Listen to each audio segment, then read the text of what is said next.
about a year ago, I attended a wedding back in Sri Lanka. Now, it was your typical modest function, about 800 attendees, and the most notable thing to think of during this event was the chatter. Everyone was trying to catch up with each other, everyone was trying to just have a conversation before the festivities began. So, the event was in full swing, and then the bride walks in. Silence. Everybody's trying to catch their first glimpse of the bride. Everybody's trying to look at, the most beautiful person in the room.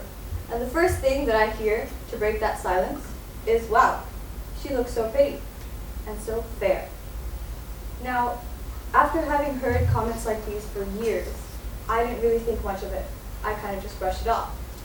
And the proceedings continued. Now later, we went to visit the bride's family. To just give glad tidings to the family and congratulate them on the marriage. Now I walk in and I see the groom's walking around and he's greeting everybody. He's having conversations with everybody. Now, I'm looking around naturally for the bride, right? So about 5 minutes into the ceremony, I'm looking around and I still don't see the bride. I ask someone where she is, and they point to a woman standing in front. Now, I'm shocked because the woman I see standing in this ceremony is nothing like the woman I saw at the wedding earlier. The reason? She was actually several shades darker than what she looked like at the wedding. Her makeup artist had decided that she was not beautiful enough, not presentable enough to show up in her own natural skin tone at her own wedding. So she had used makeup that was several shades lighter to make her look more beautiful and to try and fit a standard that was so wrongly propagated. Now, this practice is actually quite common in South Asia and many other countries around the world. And the cause of this is actually a concept that's been existing for generations. It's called colorism. Now, this is a relatively new term in the English dictionary, but as I said, it's a very, very ancient concept that spans mostly maybe around several centuries. Now, colorism is the discrimination based on skin tone, and mostly occurs amongst members of the same racial or ethnic group. Now, it's no surprise that today's youth have begun to accept and honor the concept of diversity. But colorism and stigmatizing dark complexions is still very, very prominent in our societies today. And that's because this concept is still so heavily ingrained in our communities. So how did this come about? Well, it's likely that this came about through years and years of colonization and the introduction of a social hierarchy. That is the caste system in India, as well as the social class systems in several other South Asian countries. So people of lower status were likely to have been given more manual labor jobs. So they were required to work outside in the hot sun, which consequently meant that they would have a darker skin tone after being in the sun. And members of the higher class had the privilege of staying indoors and working indoors, which meant that they were of lighter skin. And as a result, lighter skin became the sort of standard that people needed to fit, the goal that people wanted. And the goal that people wanted to achieve. And people began to associate lighter skin with social acceptance and power. And this is what has been brought up into our society today, even though the caste system and many class systems have been abolished.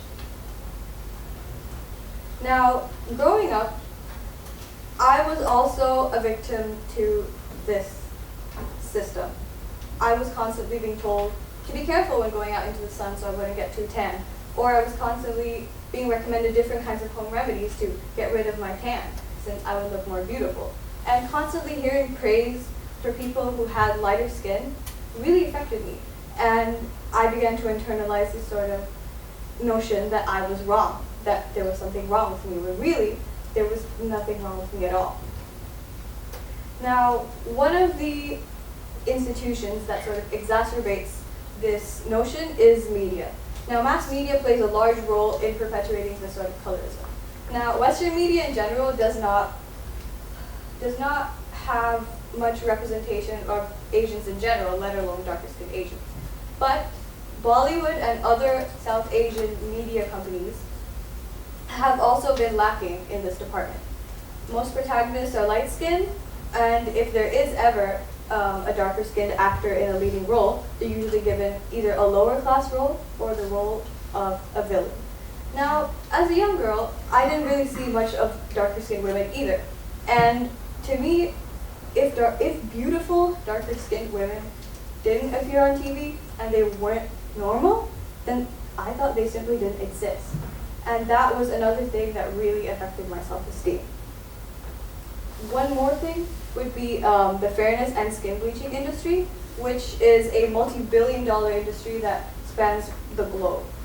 Now, in the Asia Pacific region alone, it boasts a worth of over $13 billion. And this is an ever-growing, ever-popular industry. So popular, in fact, that by 2024, global spending is expected to increase to around $31 billion. And this is an industry that doesn't seem to stop.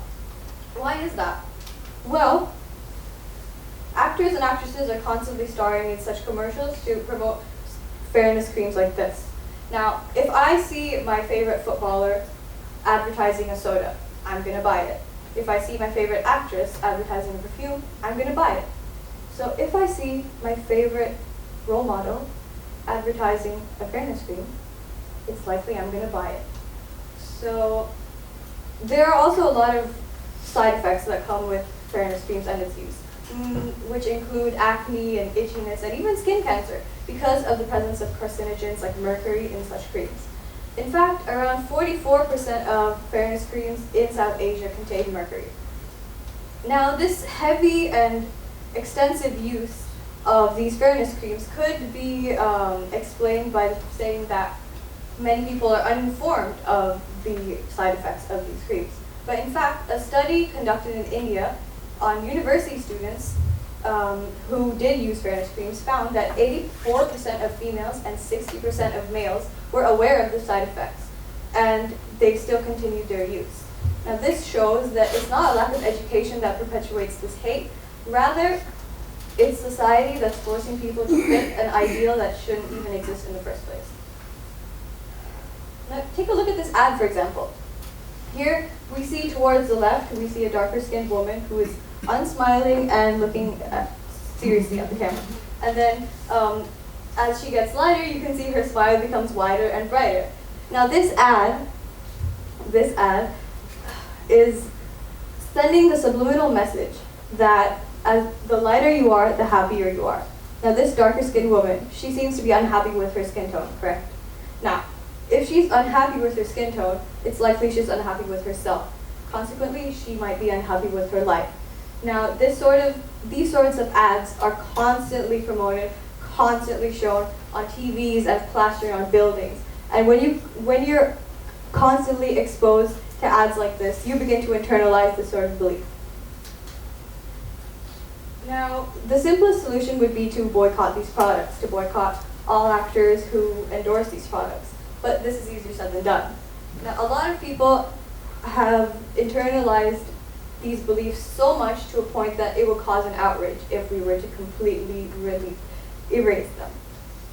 So, what would be more effective would be to start campaigns like the Dark is Beautiful campaign started in 2009, which aims to uplift and advocate for members and people of darker skin. And what's more is that we should try our best to educate people on the side effects of using these creams. Now, a post or a tweet can reach a lot of people in one day on social media today. So I'd say that just one tweet might be enough to change at least one person's perspective, and that would be enough to change an entire group of people. Another more potent and possibly the most effective way of completely erasing this sort of hate would be to start with the family. Now, a lot of people say that parents have the opportunity to follow stereotypes, but they also have the opportunity to challenge them.